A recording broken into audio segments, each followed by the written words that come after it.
Welcome everybody to this ETC webinar, Accessibility in Higher Education. This is a four-part series, and this is part one. You will learn more about what's happening as we go. I am Rick Nemps. I am co-chair of the IDEA committee. The other co-chair, I work at the University of Notre Dame. I've been involved in the committee for about a little bit longer than a year. And I will allow the other co-chair, Cecile, to introduce herself.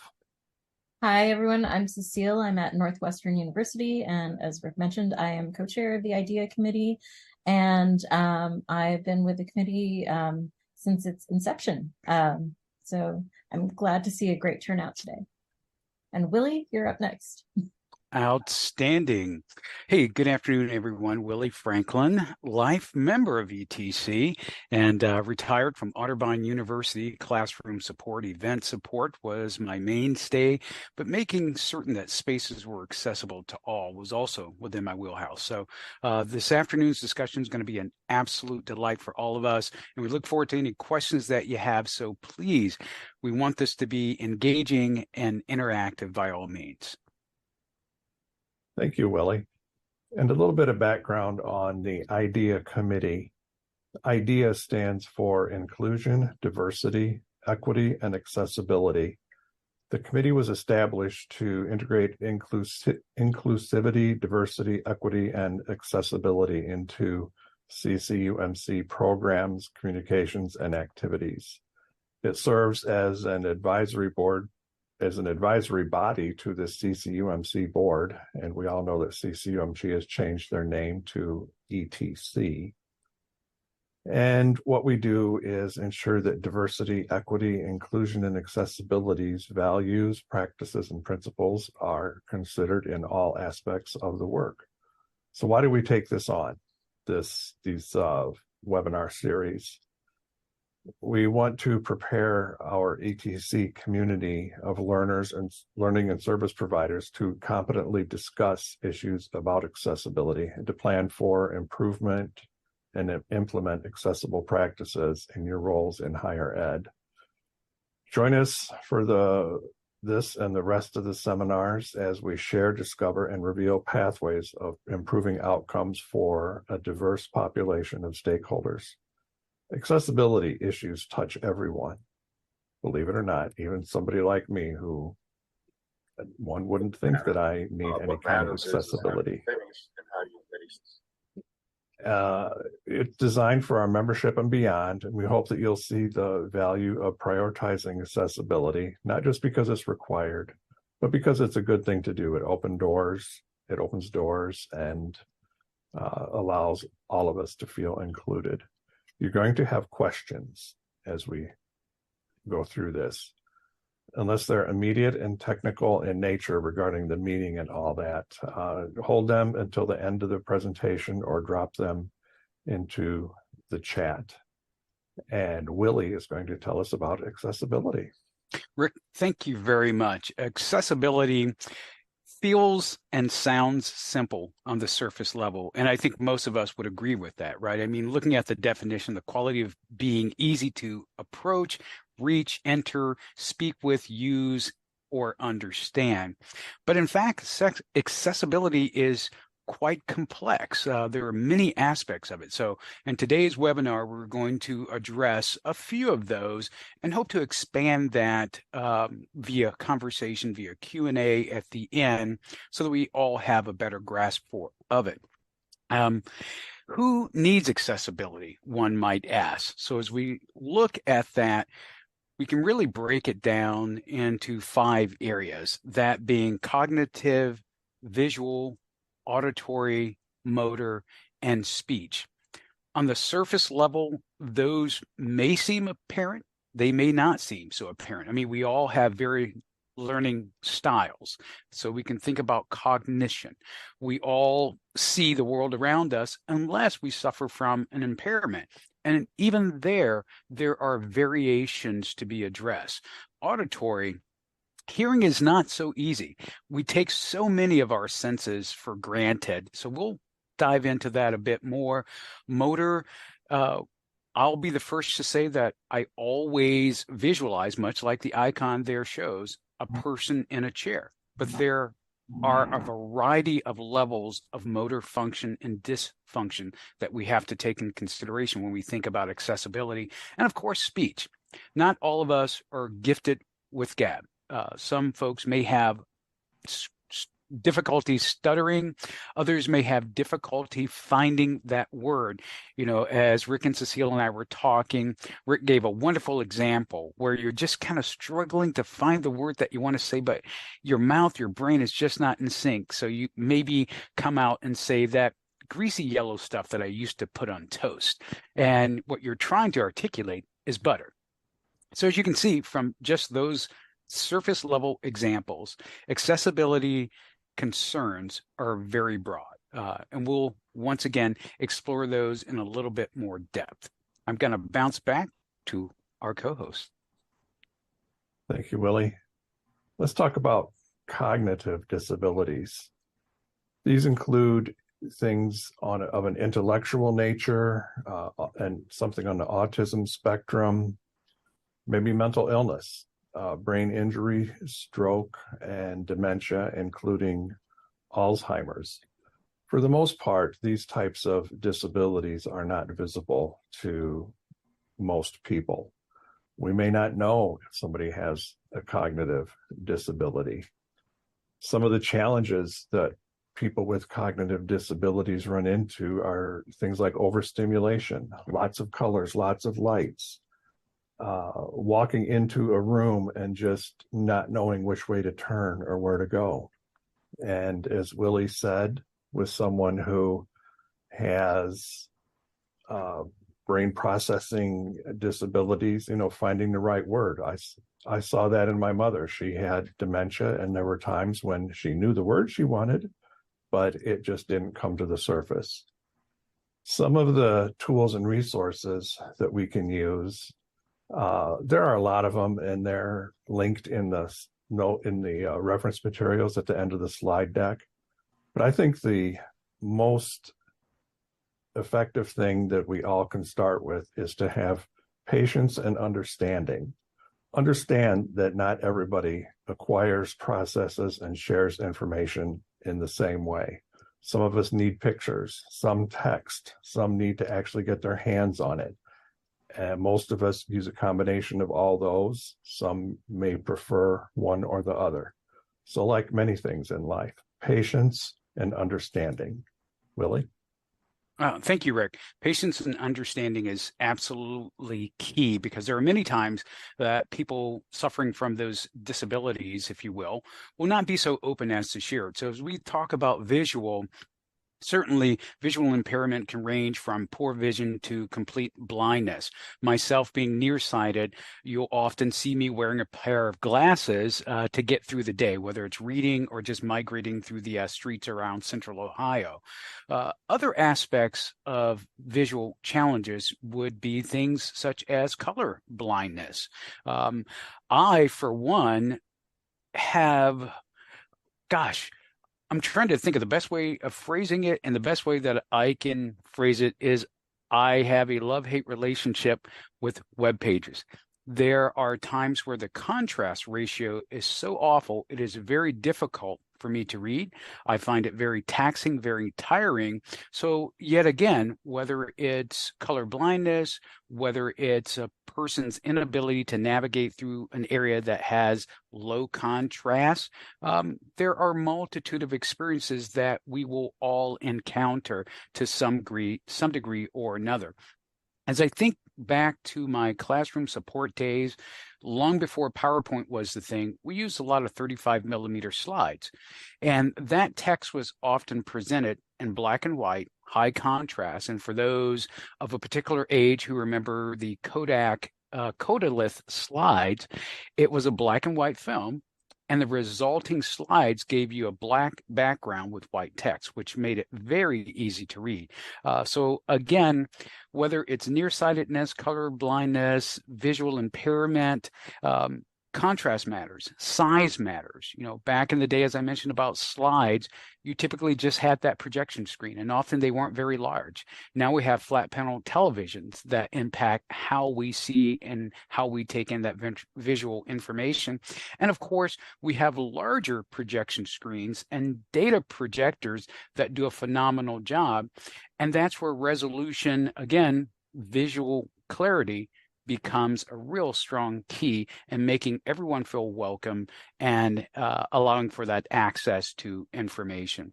I'm going to flip over to Cecile. She's going to tell you about the various ways that people may need to have access. So I'm going to be talking about auditory. So people who have this sort of impairment will find that they cannot hear an instructor. They don't necessarily know how to read lips or cannot read lips, and that's the same on the web as well. That it's a problem with being able to hear, and therefore take in information in that way.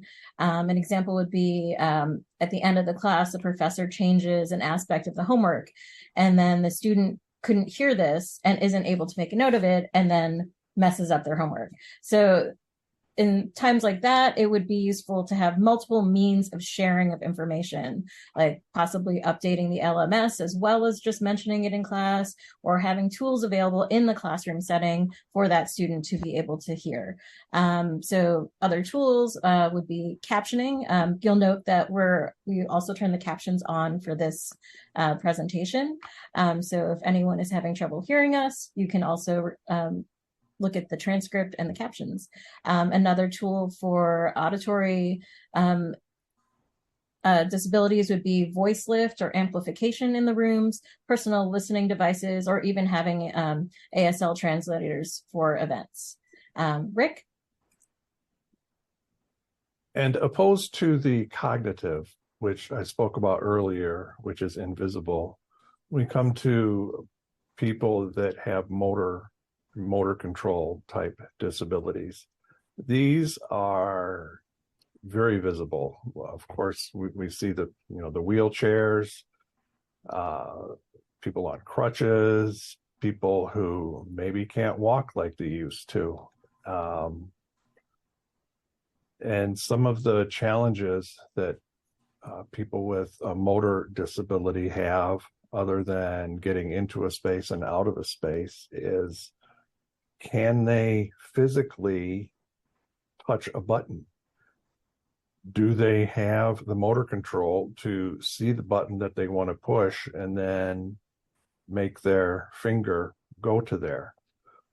Something that I am appreciating as I get older is observing people who their brain says, I told my hand to push this button, and my hand and my finger are not doing it yet, and it may not do it at all. And so we need alternate ways for people to do things that people do. Buttons, mice, typewriters, keyboards. How do people that can't use their hands use these things? Well, they, believe it or not, make keyboards and mice for usually it's the older people, but people with maybe arthritis. There's a bigger mouse with a weaker spring in it, makes it easier for them to move the mouse and touch. And now we're getting more and more devices that have voice control. Think of, and I'm not going to say it, but you can tell a lot of people tell their phone to do something, or they have this box that sits on a cabinet in their house and they want to play a radio station or look up something, or, what's the temperature? And we just ask it. That works for people that are able to speak. And somebody that may be able to speak may not be able to have use of their hands. Something that I experienced firsthand was when my mother went into assisted living. Most of the spaces in her facility were carpeted, which is fine. I mean, it's nice. We all know carpet looks nice. It has sound deadening properties. One of the things that I never thought about until I experienced it with her was that when a person is in a wheelchair and they use their arms to move their wheels, carpet is a lot more difficult to roll on than a tile floor or a concrete floor, something with a hard surface. A long time ago, when we first started getting curb cuts for wheelchairs along the streets and sidewalks, I found that to be great because now I could push TV on a cart right down this little ramp. A lot of ways that we accommodate people with disabilities have a carryover effect to people that don't necessarily need that accommodation. The wheelchair ramps, the push buttons on doors to open doors. You have an armload of AV equipment, and now I can open the door without setting stuff down. Lots of ways that accommodating people that don't move like most people can help most people. Willie. Yes, indeed, Rick. As you were mentioning some of those experiences of your mother, I couldn't help but reflect on some similar experiences with regards to my family. And often only when we have those personal interactions do those things become apparent. Thinking about speech, for me, those personal experiences have been having a family member who suffered a stroke and lost the ability to speak. Now, while that's very apparent and you're not able to communicate with them verbally, or they with you rather, sometimes it's not so obvious. There are times that people really do struggle to form the sounds that they need to produce to state the word. They know what their brain wants to say. Their muscle structure is trying to get the mouth positioned accordingly. Their throat is trying to push the right volume of air out to produce that sound, but it just doesn't happen. So what we see or experience is times in which people are just not very verbal as we're interacting with them. And we have no way of knowing what that challenge is that they're experiencing. Other times it may be very obvious if a person has a stuttering issue, and asking a simple question can lead to a lot of stress, not only on the person listening of how they feel about that interaction, but the individual who's trying to communicate and trying to communicate effectively minus the difficulty of stuttering. At the end of it all, we're really talking about the value of the human experience and making people feel welcome wherever they are at. So when it comes to speech, whether it's difficulty forming that sound, whether it's stuttering bass, whether it's someone who is maybe more introverted versus extroverted, there is various degrees of interactions that we should be aware of, that we need to take in consideration when we're interacting with our student population, with our public visitors to our campuses and learning spaces, certainly with faculty and administrators. That's going to help reinforce, again, that human experience, which is very valuable. And that's one of the driving reasons why we're having this wonderful conversation here today. So having said that, I'm going to turn the mic back over to Cecile. Okay, so this brings us to, why is addressing accessibility important? So this is a list of reasons, but the first of which is legally, and that's the bare minimum of what we really should be talking about, to Willie's point. I'm not a lawyer and I'm Canadian, but here is a brief history of the US laws that are in place to ensure that people with disabilities are protected from discrimination and have equal opportunities and access. So in 1964, the Civil Rights Act was signed, but it didn't include disabilities. In 1973, Section 504 of the Rehabilitation Act, I'm just going to read my note here, forbade organizations and employers from excluding or denying individuals with disabilities an equal opportunity to receive program benefits and services. It defines the rights of individuals with disabilities to participate in and have access to program benefits and services. So this is the first mention of disability in law. More barriers were removed with more acts, notably for us, Individuals with Disabilities in Education Act in 1975, culminating in the Americans with Disabilities Act in 1990, and the ADA amendments in 2008. So the ADA defined disability and how one would qualify. But what was really landmark about the ADA was it took Section 504 from the Rehabilitation Act and applied it to all public and private entities. So this is why it's law in the US everywhere. So it's a law that is enforced by several agencies, and it isn't an agency or entity or program on its own.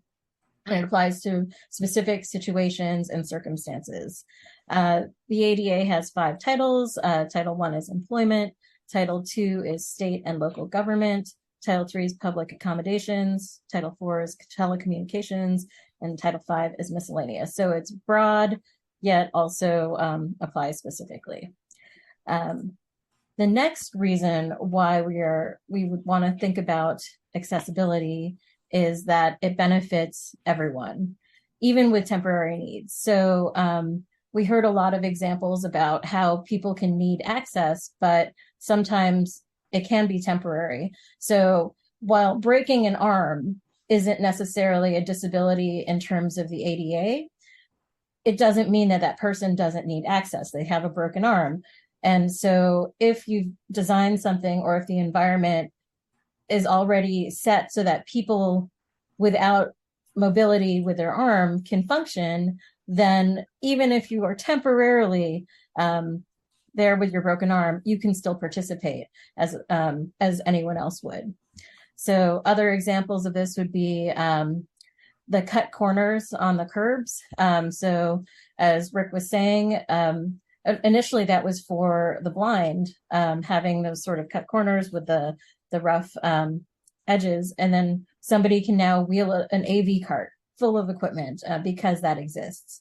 Captioning on lecture captures for the deaf, it makes it easier for everyone to be able to take notes. And I have the full view of the captions here because I sometimes have trouble hearing, but it just makes it easier. Wider doors. It makes it easier for pregnant women, another sort of temporary disability, or someone with a cast or a wheelchair, or even someone carrying a lot to get through. And then also providing multiple ways of access to information, which is useful in when we talk about the models for accessibility, takes into account the different ways that people learn, as Rick was talking about. Text to speech, great for people who cannot form the words, but also a great tool to provide information in a way that some people can retain better, or even in multilingual situations. And then the third way, the third reason for wanting to talk about accessibility is financial. It may not seem like it, but if you design and plan with accessibility in mind, it saves money in the long run, because it's less about one-off fixes and having to react quickly. And then the fourth way that we identified for talking about, or why we should talk about accessibility, is innovation. It means you're not sticking with the status quo, and it opens the door for other types of usage. And finally, the fifth and most important reason, I think, for having conversations about accessibility is inclusion. A lot of times this sort of work is put on the person who has need for accessibility, and if it's just ingrained in the culture and in the environments that we're in, it doesn't put it on that person to ask for something.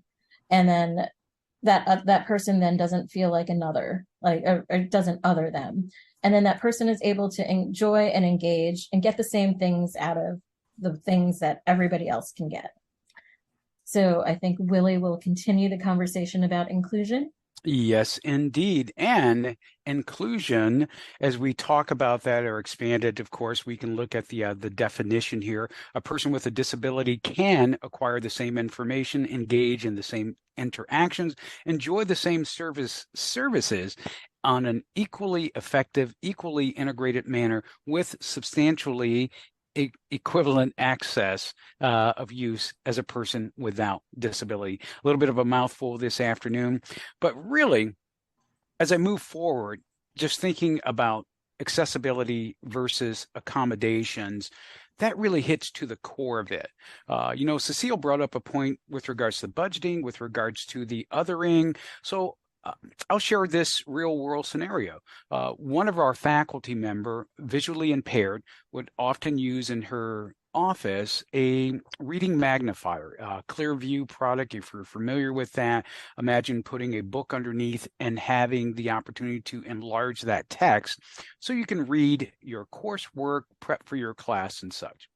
The challenge was, because of her visual impairment, she also needed that device in her classroom, which meant having it placed on a cart, rolling it down the hallway, getting it in through the doorway, setting it up at the front of the classroom, and then try to float between the classroom console that's equipped with a computer and projection technology and the device that she's brought with her so she could read the text.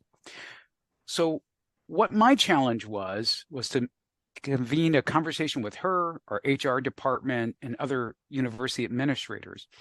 And we selected a room that was ideal for her instruction, a room that was going to be sizable enough that she felt comfortable, and it wouldn't put students, it wouldn't displace students by having additional hardware in the room so that they felt crowded. But what it gave her is the opportunity to literally just walk into her classroom. Her equipment was already set up, and in fact, it was interconnected with the classroom console with a digital switcher. So anytime she turned it on, the digital switcher saw that device, and whatever she was reading, her students could also read along. It made it very fluid, very convenient. But from a budgetary standpoint, it would be a tremendous lift for any university to redesign every classroom for that level of accessibility. So accommodations certainly are very important, and they could be one-off, very effective solutions, allowing people to fully to participate. Whereas accessibility means having that awareness to make certain that regardless of one's challenge, one's difficulty, one's disability, you still have the opportunity to fully engage. So as we think about common accommodation areas in higher education, we can certainly think about instructional and testing. And I know, in fact, all of us had a delightful time during COVID when it came to instruction, right? And I'm being facetious, a little bit of humor, but that really pressed home the whole aspect of accessibility, because faculty and students were often at a point of needing to continue to learn, to continue to engage, but off campus, right? So changes in the delivery of classroom instruction or accompanying materials changed, right? But how students learned was impacted, but the material, the information that they had to learn was not impacted. Same thing with testing. The format may have changed, right? So now it's delivered totally electronically. Maybe there's a PDF a student can download. So the delivery of that content changed, but the information that's offered to each and every student did not change. So once again, the accommodation were made to support accessibility. There are many times both of those can coexist. And again, COVID was an example of that very effectively. Much to Cecile's point, if I can bounce back to one key thing that popped into mind, many of us, as we come and go from grocery stores, you approach the door, it opens and you walk right in, and it's a great wide opening. But yeah, imagine having a child in your arm, pushing a stroller and having to pull a door handle to gain access, or being in a wheelchair, or being on crutches, or a boot. So there are times when we design for accessibility for all, it can be a very cost-effective measure, and it's a great way of welcoming and encouraging all. So I'm going to rest my mic, and I'm going to hand it back. Like every discipline or field of study, we have a glossary of terms, and people that are in the know tend to use terms, and people that aren't in the know are like, what? In the field we're all in, we say HDMI or HDCP, and we pretty much know the difference between the two, but I don't think the normal person on the street would know. The same thing is true with accommodation and disability and all that. So the first thing is the Americans with Disability Act, abbreviated ADA. It's a law that prohibits disability, basically. I mean, we kind of all know what that is. And the spirit and even the letter of the law say that reasonable accommodations need to be made for most people. And in my field of AV design, sometimes I don't know. Well, sometimes I'm not aware of an accommodation need. And other times I don't know if something meets the accommodation or not. We are fortunate to have our architects on campus who have contracted with certain people that are smarter than me and anybody else that can come through and evaluate a space. One thing I learned in a space that we renovated over the summer is we had a table with those cubbies in the middle where you can plug your computer and stuff in. The ADA consultant said, that's no good, because if you're in a wheelchair, number one, you can't lean over and see what's there. And if you could see what's on the far side, but you couldn't see what's on the near side. And as a result of that, we're having the room changed. That's just one small example of that. Assistive technology are things like Willie talked about with the large screen reader. And most of us are familiar with having to put in assisted listening for people with hearing impairments.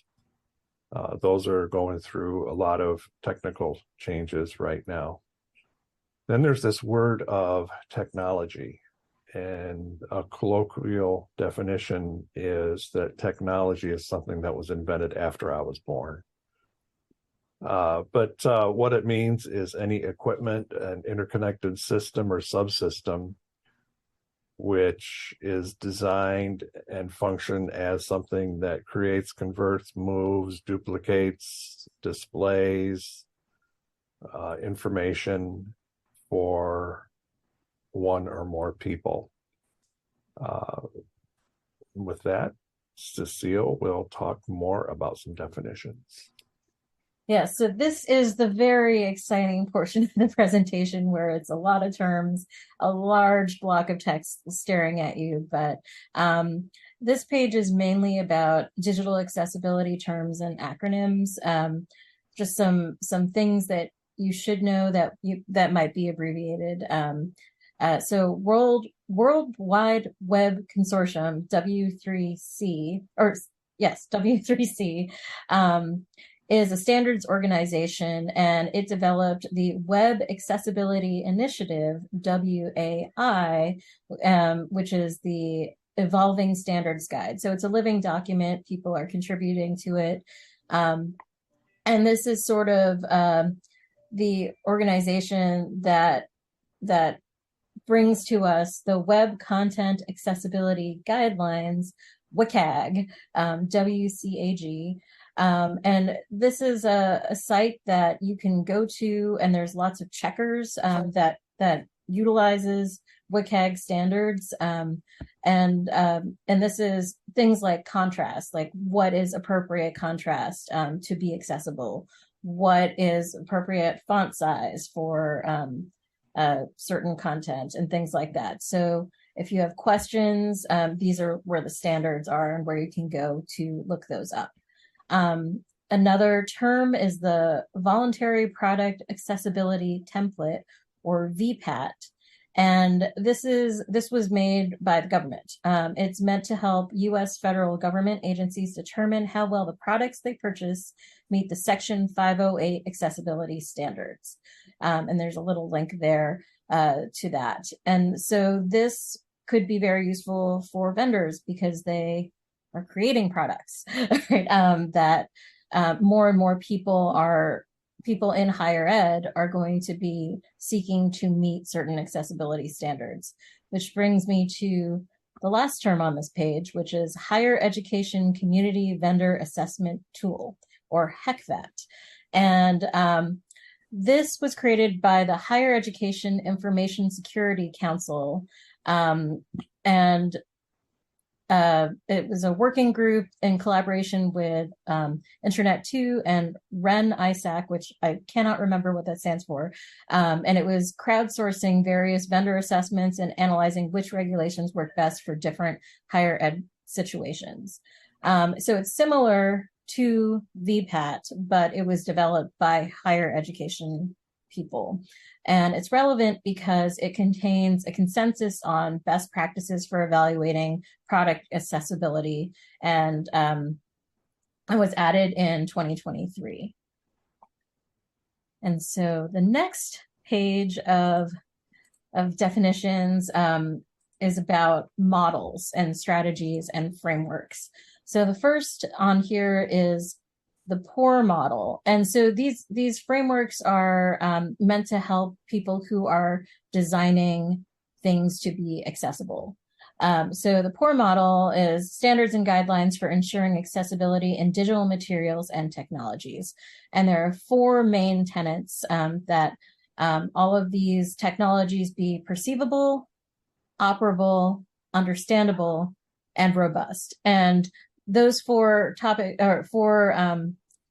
points also have specific definitions. So perceivable means that it is a flexible format to account for the varied ways in which learners recognize information.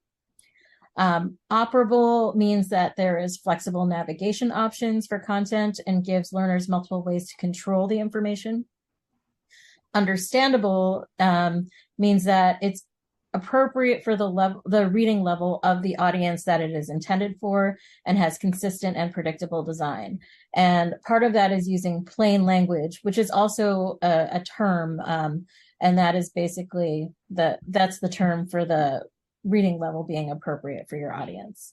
And robust means that it works well with both current and future technologies and is compatible with assistive technology. And the next term is universal design. And this is a standard. This is what every design, be it for technical or hardware or software, all the designs strive to be accessible, usable, convenient, and a pleasure to use. So you're not going to be hitting your head against the wall trying to use something. The Center for Inclusive Design and Environmental Access at University of Buffalo identified 7 design elements that are crucial to universal design, and it's equitable use, flexible use, simple and intuitive use, communication. It communicates necessary information effectively to a user.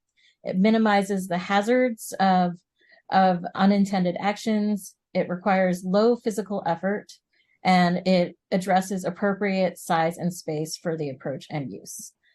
So that is universal design. And then there are 2 subtopics below that. So there's universally designed technologies, and that's basically products and services that are designed with universal design in mind.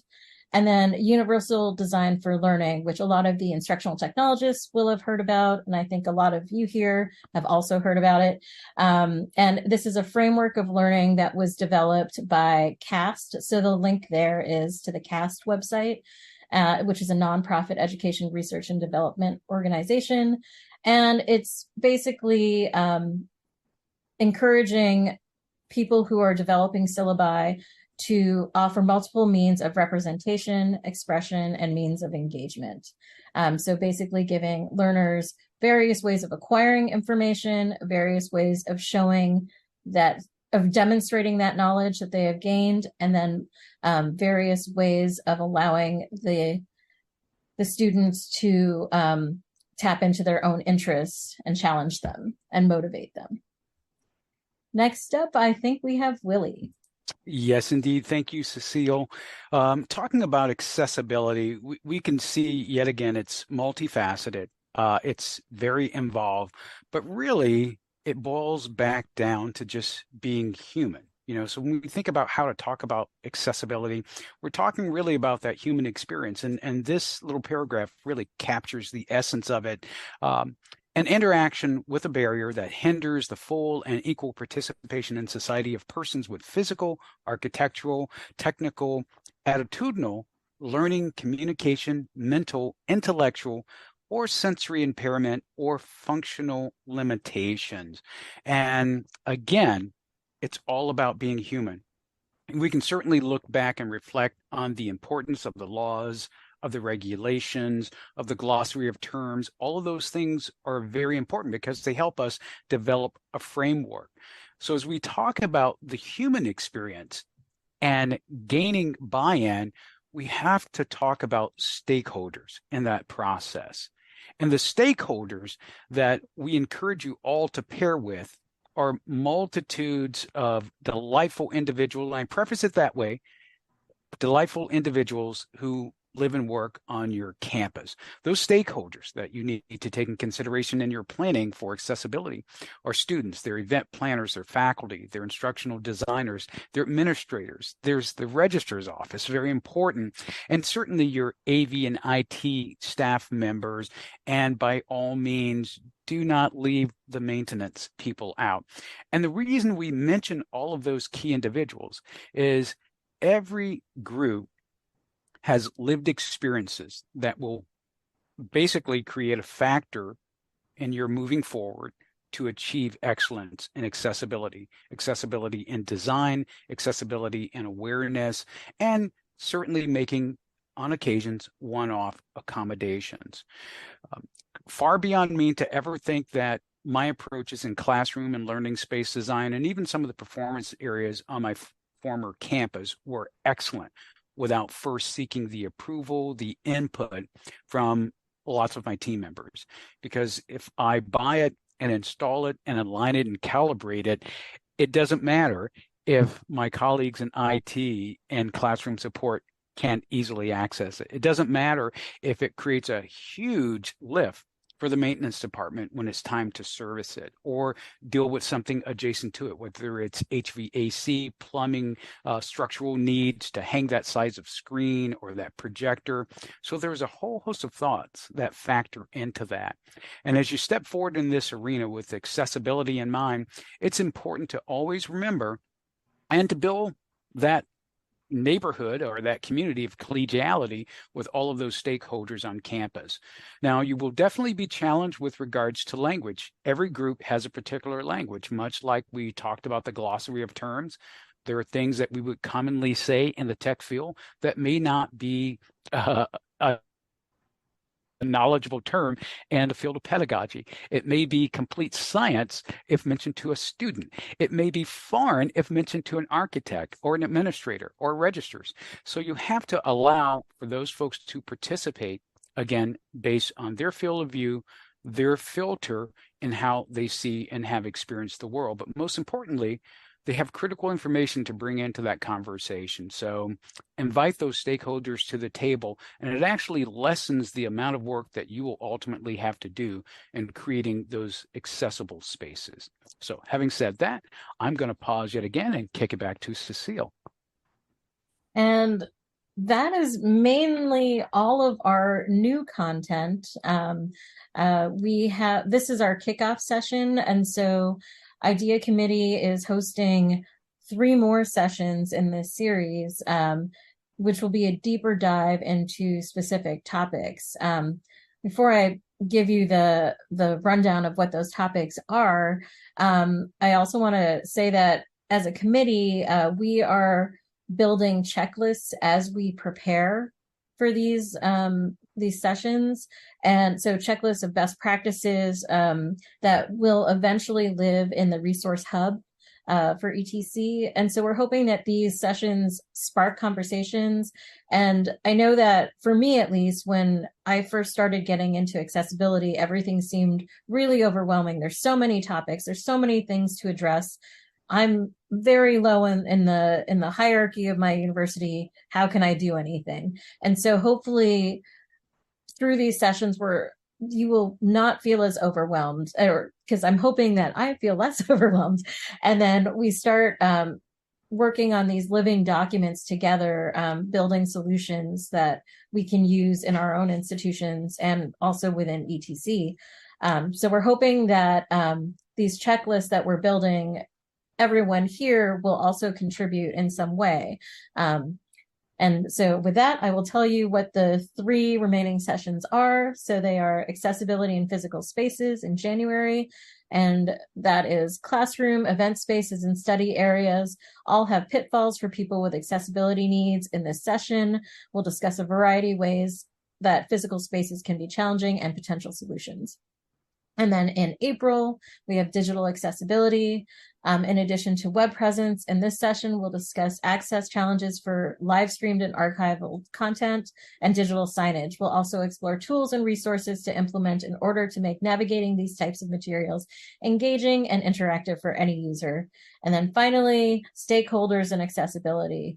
Money is at the core of many decisions in the upper echelons of higher education. We'll discuss other reasons and ways to prioritize accessibility, as well as opportunities to start conversations with university leadership by exploring how all stakeholders benefit from these accessible practices. So that's what we have on tap. And you'll notice up top of this page, there is a link, and that is a link to the entire series. And this is where you will be able to find the registration for them. They are not currently there. And I see in the chat that who do you contact? And I am about to drop something into the chat because we have a feedback form, and it will, I think it will be added to the site as well. And I just dropped it into the chat. And this is a place for you to provide ideas for our checklist, give us good or bad takes from this session, suggestions, your own accessibility stories, basically anything related to accessibility that you think we at ETC should be doing or should know. So that is in the chat, and I will check and make sure that it is on the accessibility or our series page as well. Yeah, so that is what is coming up. And then I'm going to blow through a couple more pages. Thanks for advancing. So this is, we have 2 pages of resources and links. So these are just organizations and sites and resources that you can access. It's the last one there is open source posters. They're great. It's in GitHub, and so you would just navigate through some folders, and there's lots of resources that you can reuse or edit for your own institutions as well. And then the second page of resources are all links that we had mentioned earlier on. So it's just compiled there. And then I will hand this off to Rick. Thank you, Cecile. I'm going to leave this slide up because it's a wall of text.